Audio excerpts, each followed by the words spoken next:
So let me give you a little background about me. When I was a little girl, my parents told me that I was super stubborn. I am a Leo, I'm the firstborn, like that, and I'm Latina and I'm French. So that gives you some context of what we've got working underneath this package.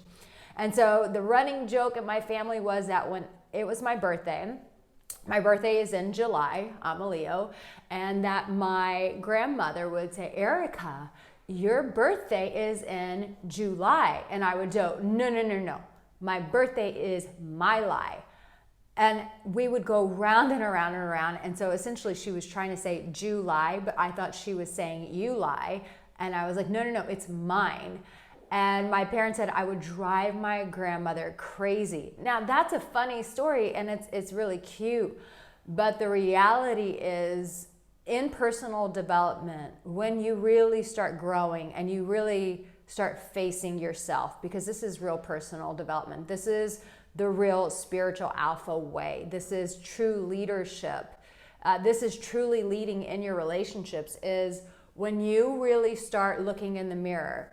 Let's change it up a little bit. Let's talk about the personal development world, whether it's relationships, whether it's leadership, whether it's just becoming better.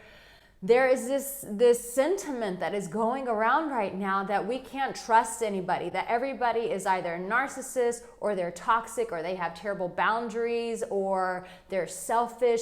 And while a lot of that may be true, here is a problem with that, is that we're not looking at ourselves. We're so outwardly focused that we're not looking at the person in the mirror.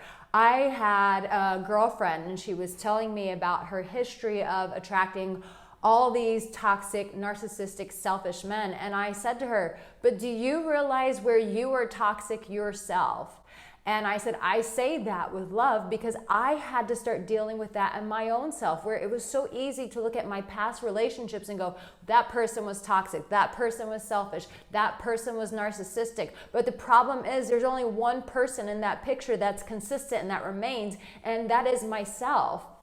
It was funny, I started getting an inkling about this when I lived in Bali, Indonesia, and I kept seeing my same pattern show up. And I remember a coach telling me there is a saying of everywhere I go, there I am.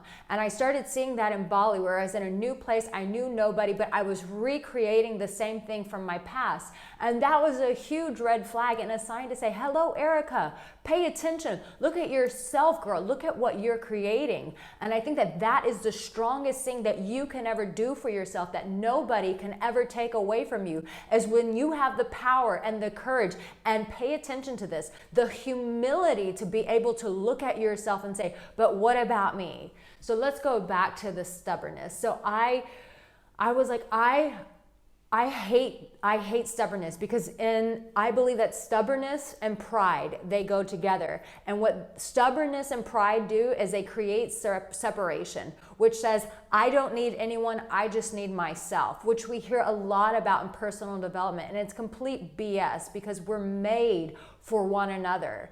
But I had to start looking at my own life and going, where is that stubbornness? Where is that separation that I am creating? Because when I create separation, I am removing myself from being loved. I'm removing myself from being supported by grace. I'm removing myself to say, no, God, I got this. I'm going to do this on my own because I am all I need. And that is such a lie. And so stubbornness is such a huge thing because it does create a gap, and it typically comes from pride, but it's even deeper than that. It comes from a place, from a person who doesn't want to be nurtured. They don't want to be loved. Maybe you've been taught in your life that people are always going to disappoint you. You've got to do everything on your own. You've been hurt so much. And so you develop this self-reliance that also starts showing up as stubbornness. And what happens is when you start operating out of stubbornness, what you do not realize is that you are habitually sabotaging your life, that the things that you desire, that the things that bring fulfillment into your life, that you never get to grasp, that you're always fighting to achieve. But what you don't realize is you're not fighting against circumstances, you're fighting against yourself.